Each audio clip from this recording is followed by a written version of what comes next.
کچھ لوگوں سے ملاقات کے بعد یوں محسوس ہوتا ہے جیسے ان سے تو ہمیشہ سے ہی ملنا جلنا رہا ہے۔ جماعت اسلامی کے نو منتخب امیر حافظ نعیم الرحمن سے بھی پہلی ملاقات نہ جانے کب ہوئی، مگر ایسا ہی لگتا ہے کہ ان سے ملنا جلنا تو شاید بڑے زمانے سے ہے۔ احساسات کی بجائے اگر وقت کے اعتبار سے دیکھا جائے تو ان سے پہلی بار ملاقات غالباً 2007 یا 2008 میں ہوئی تھی۔ میں ابھی کراچی چھوڑ کر لاہور میں قدم جما رہا تھا۔ نوکری لاہور میں کرتا تھا مگر دل کراچی میں اٹکا رہتا تھا۔ ان دنوں کراچی آتے جاتے نہ جانے کہاں حافظ صاحب سے ملنا ہوا اور پھر بات پرتکلف سی دوستی کی طرف چل پڑی، یعنی کبھی ان پر فقرہ چست کر لیا، کبھی انہوں نے، مگر آپ جناب کی صورت بھی قائم رہی۔ وہ کراچی کی سیاست میں ابھر رہے تھے۔ ان کی تیز رفتاری اور خوش گفتاری دونوں ہی جماعت اسلامی کے روایتی انداز سے ہٹ کے تھیں۔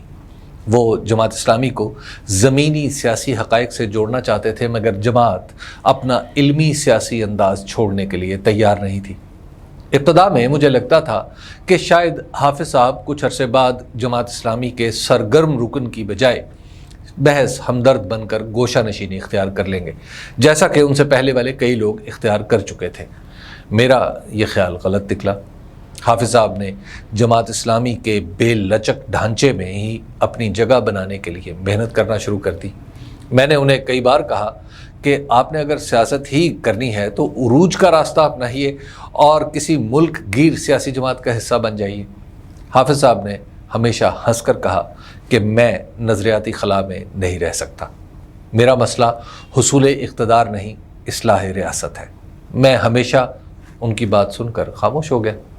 ہر انسان کے پاس یہ اختیار ہے کہ وہ جائز طریقے سے دولت و ثروت کے لیے محنت کرے یا اجتماعی زندگی میں کسی تبدیلی کے لیے کوشش کرے۔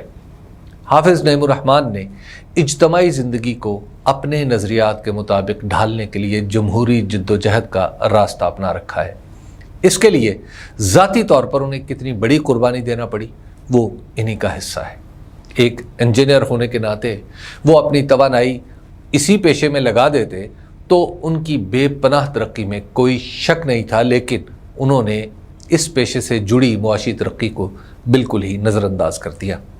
سیاست کی اس دنیا میں جہاں سیاستدان اپنا گھر بھرنے کے بعد قوم کی فکر کرتے ہیں، وہاں حافظ صاحب نے قربانی کا سلسلہ ہی اپنے گھر سے شروع کیا۔ پہلے تو یہ طے کر لیا کہ مکان کا مالک ہونا ضروری نہیں، کرائے پر رہ کر بھی زندگی گزر سکتی ہے، سو آج بھی کرائے کے مکان میں ہی بسیرا ہے۔ دوسرے گھریلو اخراجات کے لیے طویل عرصے تک انہوں نے ایک نجی ادارے میں نوکری کی اور یوں کی کہ جب بھی ان کی ترقی کا وقت آیا تو انہوں نے جماعت اسلامی کو ترجیح دیتے ہوئے ترقی پانے سے معذرت کر لی۔